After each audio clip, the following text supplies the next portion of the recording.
안녕하십니까, 반갑습니다. 증시각도기 곽상준입니다. 이 강의를 들으신 분들은 성공할 확률이 굉장히 높아지신 거예요. 여러분이 투자하신 시간과 가치가 여러분에게 실질적인 노후를 보장하는 수단으로 돌아올 것이라고 저는 믿습니다. 이건 우리끼리 비밀입니다. 이거 딴 데 가서 말씀하지 마세요. 이런 강의하는 사람 거의 아마 제 생각에는 없을 것 같아요. 이건 실전을 해본 사람만 아는 얘기예요. With you, the sun is shining 24/7. Cause when we're together, it feels like we're in heaven. If it will get dark, you'll be my million stars. I know I can lean on you. HMM이 영업이익률이 48% 정도.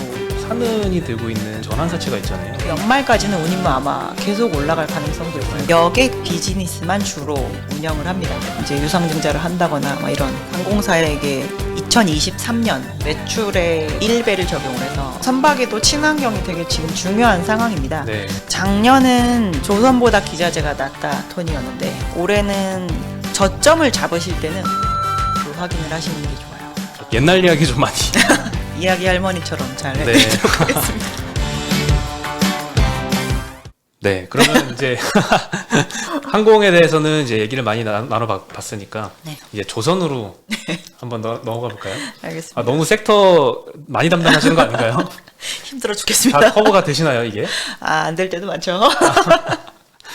네, 조선업은 요즘 상황이 어떤지 궁금한데 사실 조선업은 그 일반 투자자들이 접근하기 굉장히 어려운 게 종류가 너무 많아요.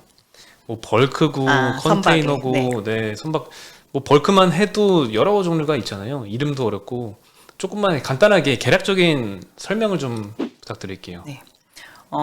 저희가 벌크를 두 개로 나누면 웻 벌크랑 드라이 벌크로 나눕니다. 네. 웻은 정말 말 그대로 젖어 있는 액체류.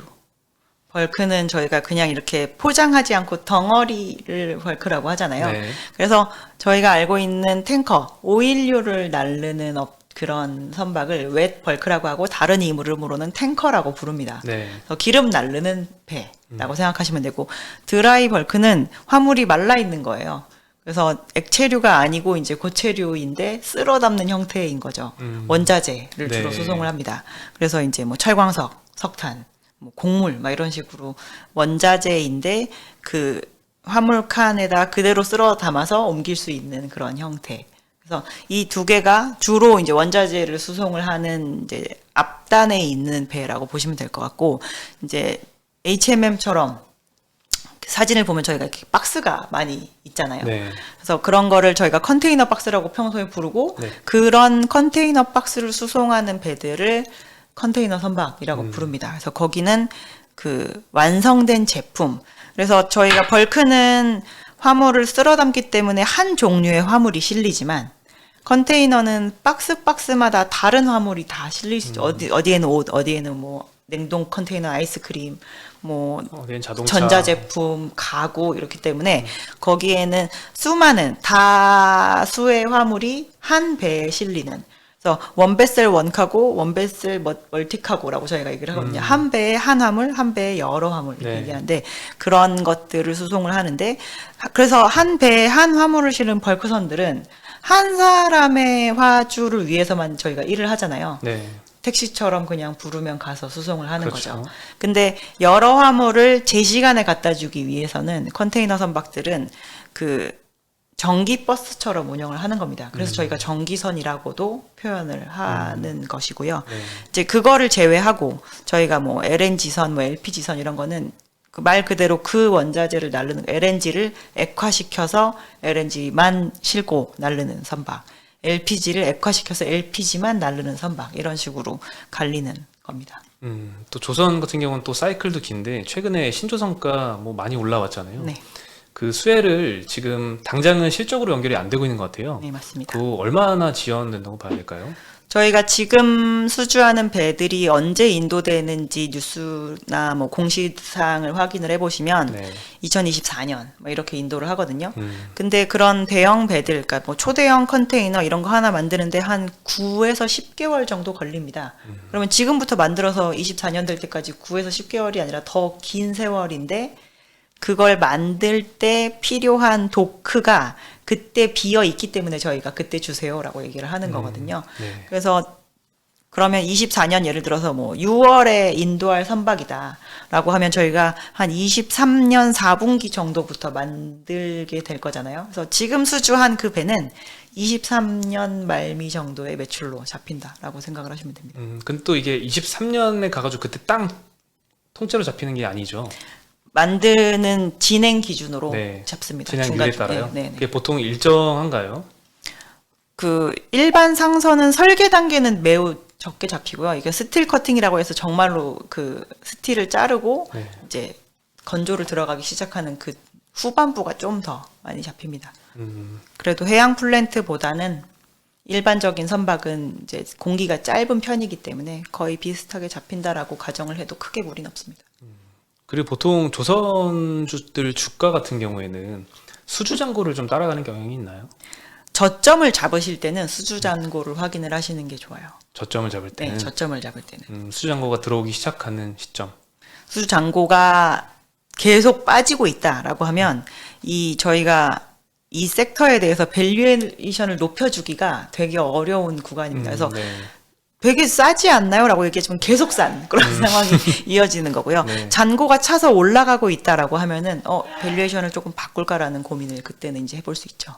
그렇군요. 그럼 요즘에 조선업 상황은 어떤 상황인가요? 작년에 우리나라뿐만 아니라 이제 한중일이 다 조선을 많이 하고 있는데 네. 한중일의 모든 조선 업체들의 수주 잔고가 저희가 뭐 1년치를 갖고 있어요. 2년치가 이런 식으로 이제 기간으로 얘기를 할 때가 있는데 그게 모두 다 1.5년치를 하회할 정도로 수주 잔고가 대단히 많이 내렸고요. 1.5년치가 중요한 이유는 1.5년치도 안 갖고 있으면 올해 조선 매출이 만약에 뭐 10조였다라고 하면 내년에도 이어지려면 최소 1.5년치 이상을 갖고 있어야 됩니다. 네. 근데 그거를 하회했다라고 하면 내년 매출이 줄 수도 있구나라고 저희가 생각을 해야 되거든요. 그럼 매출이 줄면 고정비 커버가 안 되니까 마진도 당연히 손상이 있을 수 있기 때문에 그런 상태인데 그만큼까지 줄었다가 올해 이제 1년에 만들 수 있는 물량보다 훨씬 많이 수주를 해서 네. 지금은 지금은 1.8년에서 한 2년치 정도의 수주 잔고를 가지고 있는 상황입니다. 1.8년에서 2년치. 네. 그게 올해부터 시작이 된 건가요? 올해 작년 거의 연말 정도부터 이제 올해 지금 한 8, 9개월까지 수주를 채웠기 때문에 그렇게 된 상황이죠. 그리고 또 조선업이 수주를 많이 받으면 또 기자재 업체들도 덩달아서 같이 움직이잖아요. 네, 맞습니다. 네, 기자재 업체도 혹시 커버하시나요? 일부 업체들은 저희가 커버하고 있습니다. 기자재도 뭐 같이 동일하게 봐도 될까요? 아니면 좀 더 그래서 시차를 두고 봐야 될까요? 저희는 이제 작년은 조선보다 기자재가 낫다 톤이었는데 네. 올해는 기자재보다 조선이 낫다라고 말씀드렸지만 뭐 주가는 둘 다 안 좋긴 했습니다만 그렇게 말씀드린 이유가 이 기자재 업체들이 뭐 예를 들어서 엔진이다라고 하면 엔진을 만드는 여러 업체가 있잖아요. 네. 근데 이제 조선업이 한 7, 8년 안 좋은 상황에서 조선 업체들도 구조조정을 많이 당했지만 이 기자재 업체도 되게 많이 숫자가 줄었습니다. 원래는 어떠한 제품 하나를 한 3개 업체가 만들었는데 한 업체가 이제 그 사이에 없어졌다거나 뭐 아니면은 그 사업을 포기했다거나 이렇게 돼서 플레이어가 많이 줄었어요. 그래서 저희가 단기간에 조선 업황이 그래도 좀 좋았던 시기를 2017, 18년을 많이 꼽거든요. 네. 그 직전에 좋았던 시기를. 그래서 오랜만에 수주가 많이 들어오니까 옛날에 이제 그때 수주한 배들을 건조할 때 필요한 기자재를 조선업체들이 이제 발주를 하잖아요. 근데 17, 18년에 수주한 거를 발주를 하려고 보니까 옛날보다 기자재 업체 수가 줄어든 거예요. 그래서 그 적은 기자재 업체들이 옛날보다 아주 많은 배가 발주가 나오지 않아도 그 업체들은 수주가 이렇게 현격히 많이 들어오는 그런 상황이 돼서 2019년 대비 2020년에 기자재 업체들의 매출 성장률이 되게 높았습니다. 네. 막 40%, 60% 막 이렇게 됐었거든요. 근데 이제 올해 다시 조선 업체들도 매출이 올해 이제 주는 추이가 되다 보니 기자재 업체들도 그 영향을 좀 많이 받은 상태가 돼서 올해 조선 업황이 이렇게 좋은데도 기자재 업체들의 실적을 비교해 보면 매출이 막 30%씩 줄고요.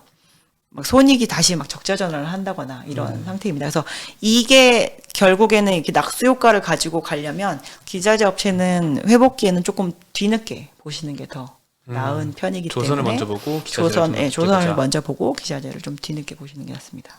그렇군요. 그리고 리포트에 항상 뒤에 이렇게 언급을 해주시는 게 저유황유와 고유황유의 가격 차이 네네. 항상 이렇게 언급을 해주시던데요. 뭐 가격 차이가 101.5달러로 축소가 됐다. 이게 무슨 의미이고 이 차이가 크고 적어지는 게 뭐 어떤 의미가 있을까요?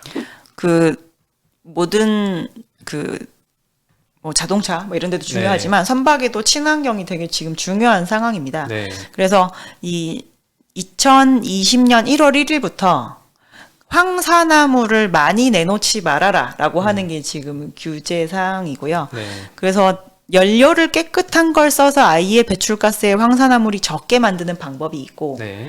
연료 자체를 깨끗한 걸 쓰지 않지만 배출되는 가스를 씻어내서 그 최종적으로 외부 배출되는 가스의 황산화물을 줄이는 그런 방법이 있습니다. 네. 그래서 저희가 기존에 원래 벙커CU 380비중을 주로 쓰는데 그걸 쓰면서 배에다가 스크러버라고 하는 거를 달면 네. 그냥 옛날 기름 쓰면서 그대로 이 깨끗한 공기를 빼낼 수 있고요. 네. 이런 아무런 달지를 않고 그냥 기존의 배를 쓰는데 배출가스를 깨끗하게 하려면 비싼 기름을 쓰는 겁니다. 저유황유라고 하는 거를 쓰는 겁니다. 그래서 이 갭이 뜻하는 건 저희가 설비 투자를 해서 기름을 그냥 싼 거를 쓰는 업체와 네. 설비 투자를 하지 않고 기름을 비싼 걸 쓰는 업체가 누가 수혜를 볼 수 있는가인데 이 갭이 크면 클수록 설비 투자를 먼저 하고 싼 기름을 쓰는 업체는 오히려 걷어들이는 게 많을 거고 네. 기껏 투자를 해놨는데 저유황유랑 고유황유랑 별로 차이가 안 나버리면 그러면 먼저 투자한 데들이 되게 불리한 거잖아요. 네. 그래서 그런 것 때문에 이제 보여드리는 건데 격차가 어쨌든 100불, 뭐 101불, 105불 요 정도는 큰 차이는 아니긴 하지만 적은 차이다. 이게 처음에 이 저황유를 쓰라라고 하는 그 규제가 시작됐을 때는 극도로 이게 막 몇백 불씩 차이가 나다가 네. 이제 코로나가 되면서 지금 저유황유고 고유황유고 아무것도 기름도 안 쓰는 정도의 상황이 됐을 땐 좀 몇십 불 차이로 줄어들었었거든요. 그래서 몇십 불 차이로 줄어들었을 때는 기껏 투자해놨더니 기름값이 이거나 저거나 비슷해서 아무 네. 소용이 없네라고 되지만 결국 이게 계속 이렇게 스프레드가 유지가 되면 돈 써가지고 배에다가 투자를 해야 되는구나로 바뀝니다. 그래서 조선업체들한테 유리하려면 이 격차가 계속 벌어지는 모습을 보여서 친환경적인 설비를 많이 갖춘 배를 사고자 하는 니즈가 강해지면 조선업체가 비싼 돈을 주고 비싼 배를 팔 수 있게 되는 거죠. 그렇군요. 그리고 그 조선 가격 얘기도 해보고 싶은데 네. 그 자동차 같은 경우에도 그 차량용 반도체가 부족해서 네. 자동차를 이제 신규로 못 만들다 보니까 중고차 가격이 굉장히 많이 올라왔잖아요. 그것 네. 때문에 물가 상승률 너무 높아서 뭐 스태그플레이션 얘기도 나오고 이런 상황까지 왔는데 그 조선에서도 중고 성과가 있고 신조 성과가 있잖아요. 네. 최근에 중고 성과가 신조 성과를 뛰어넘어 버렸더라고요. 지수는 이제 골든크로스로 뛰어넘은 상태인데요. 네. 실제로 가격 자체는 아직까지 더 비싸지진 않았는데 네. 그 중고선가가 실제로 비싸졌던 시기가 있습니다. 2007, 8년. 7, 그때 8년. 저희 정말 조선 좋았을 네. 때. 그래서 배는 지금 주문하면 제가 아까 24년에나 받을 수 있다고 말씀을 네. 드렸잖아요. 근데 하루하루 돌아다니면서 돈을 벌 수 있으니까 차라리 지금 당장 쓸 수 있는 배를 더 비싸게 사야겠다라는 그런 니즈가 생기는 시점이 진짜 호황일 때, 운임이 정말 높을 때 그렇게 되거든요.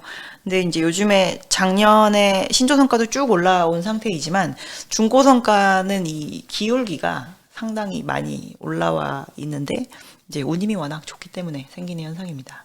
그래도 아직 뭐 지수로는 추월을 했지만 아직은 신조 성과가 더 비싸니 그럼 조금 더 기다리면 중고 성과가 진짜 가격을 신조 성과 뛰어넘어 버리면 그때가 진짜 피크다라고 볼 수 그럴 있을까요? 수도 있죠. 그렇게 되면은 이제 이렇게까지 비싸게 중고를 사느니 그냥 지금 신조 발주하자 이런 식으로 신조선 쪽으로 이렇게 그 발주량이 옮겨올 수도 있습니다.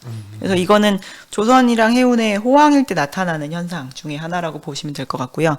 저희가 그 중고선도 거래량이 있고 신조선도 발주량이 있는데 중고선이 너무 비싸지면 신조 쪽으로 수요가 이렇게 낙수 네. 효과가 올 수 있는 그런 현상을 보실 수 있습니다.